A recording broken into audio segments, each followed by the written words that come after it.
Hello, my name is Ryan Martin. If you are a musician or a DJ looking at getting the EV50, you've come to the right place. Stick around. I've got a brand new EV50 just arrived at my doorstep. So I'll be opening that up and having a bit of a chat to you about how I've used it in the last 2 years. I've got two of them downstairs. This one here has just arrived because one of them on the weekend at a gig got tackled and went to the ground, and the tackler kindly said he would replace it because it went to bits.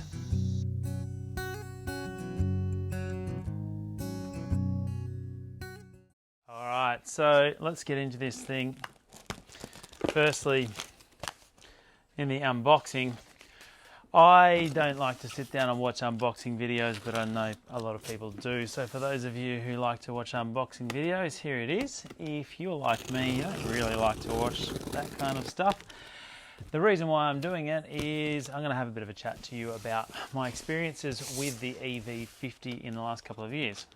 So as I mentioned before, if you're a musician or a DJ, you've come to the right spot. I'm both. I'm a wedding musician and a wedding DJ, and also a civil marriage celebrant here in Australia. So these EVs get a lot of use from me.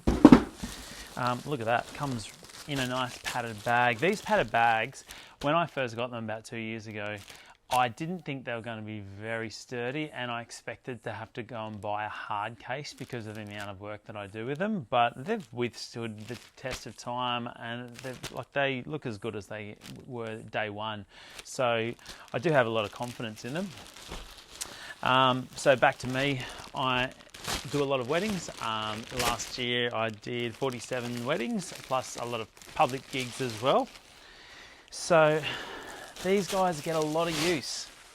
I play solo with an acoustic guitar and microphone, and a lot of the time couples want to add to that and either book in DJ, which these are more than capable of running, or a duo, which I might add a drummer into, or a bass guitarist.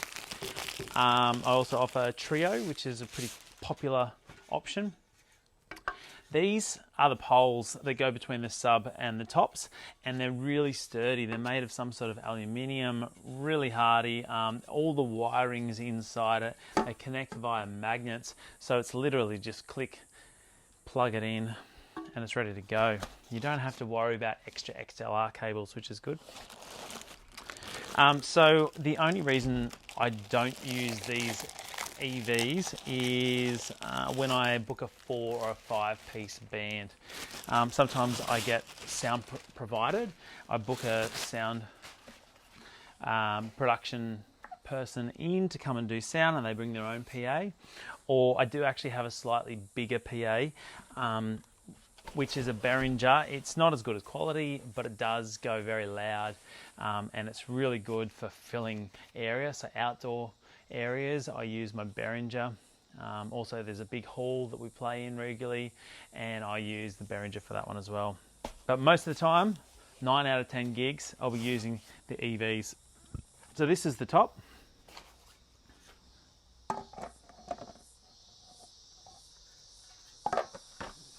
That's how easy it is to connect, except you got to have it around the right way.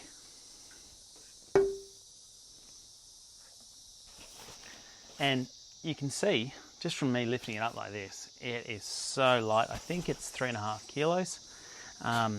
That's the reason why I got into this in the first place. I was sick of lugging big speakers, big subwoofers, and big tops around. And these guys, I can carry 2 of these bags easily.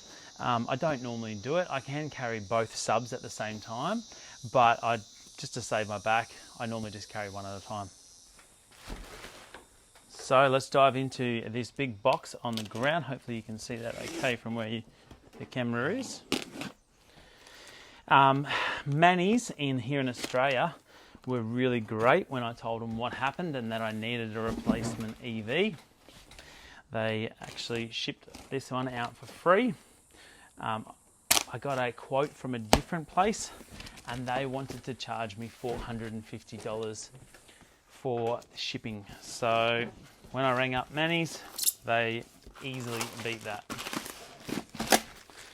All right, so first thing out of the sub box, we've got our 2 IEM cords or kettle cords. This one I won't be using anytime soon. I'm not planning on doing any trips to America or overseas, so that one can go in the back bin. And this is the one I'll be using. So that's the other thing. You only need 1 kettle cord to power the whole system. You don't need a kettle cord for the top and 1 for the sub, like a lot of systems require. So in love. So in love. So in love. So in love. You look so beautiful in this light. Basically, this is everything you get with it. I've got the sub here. Comes well and truly protected by all that foam and plastic. And I'll just piece it together for you now so you can see. There's the sub. Kettle cord. I'm going to plug in the back.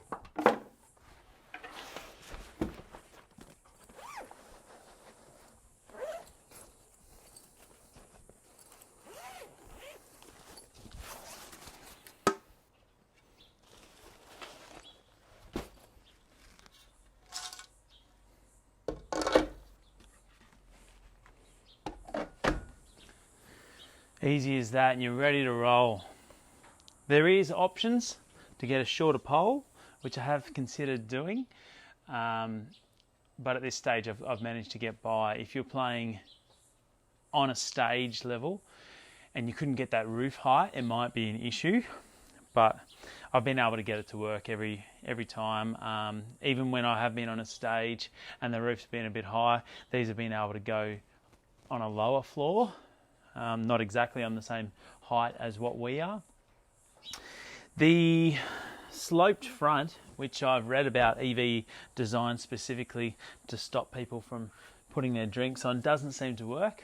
I actually got stickers made up which ask people not to put their food and drinks on there. That actually works a treat. So that's a nice little tip for you if you're a musician or a DJ and your speakers are out the front and you find people coming to rest their drinks up the front.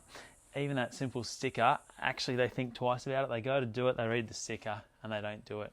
Happy days. So next step is I'll plug it in and I'll show you the options on the back. There is a few different ways you can run these. So let's have a look at that.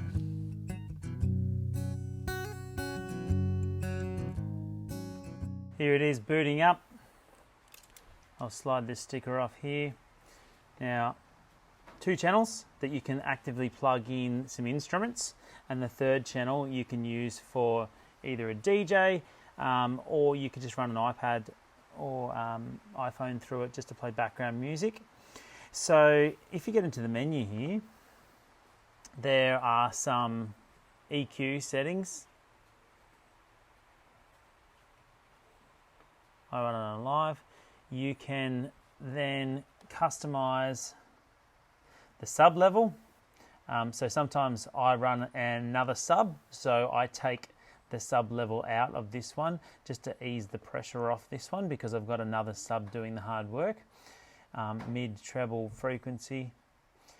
Then each of these 2 channels here, you can use a phantom power with. If you've got a condenser microphone that requires power, you can switch that on and off. You can choose what the mix out does. I use this quite regularly. Sometimes when I'm just playing solo, I'll just go in input 1 and then I'll come out of mix out into the other EV just for simplicity reasons.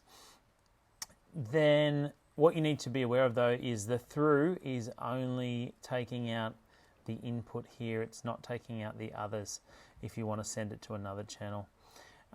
There's a delay if you want to set up a satellite speaker. I haven't actually ever done that.